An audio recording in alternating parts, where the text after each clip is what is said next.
Deep in the Amazon rainforest, there was a town that was never supposed to exist. It has American-style houses, empty hospitals, rusting machines slowly being swallowed by trees. No one lives there anymore. This place wasn't abandoned because of war or disease or poverty. It was abandoned because a powerful man believed he could design a perfect world, and the jungle disagreed. This is the story of Fordlandia. By the early 1900s, Henry Ford already changed the world. He made the Model T cars very affordable. The assembly line redefined how people worked. Factories became faster. Cities became larger. Life itself sped up. Ford wasn't just wealthy, he was influential. And influence has a way of convincing people that they see the future more clearly than everyone else. Cars needed tires, tires needed rubbers. At the time, rubber was controlled by British plantation in Asia. Ford hated dependence. He wanted control, total control. So he looked at the map and chose the Amazon rainforest. He bought a massive stretch of land in Brazil and announced something extraordinary. He would build an American town in the jungle, clean houses, order, productivity, moral living. He called it Fordlandia. At first, it seemed to work. Jeeps arrived with machines and supplies. Home rose from the forest. Hospitals, schools, and factories appeared where they had once been nothing. Workers were hired, wages were paid. From a distance, it looked like progress, but distance was the problem. Ford designed the town from America. He never truly understood the jungle or the people living in it.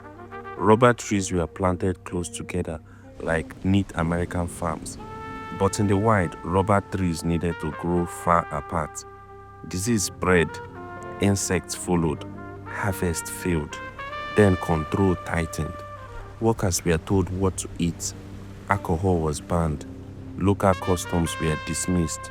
American managers enforced rules they barely understood on people who never agreed to live that way.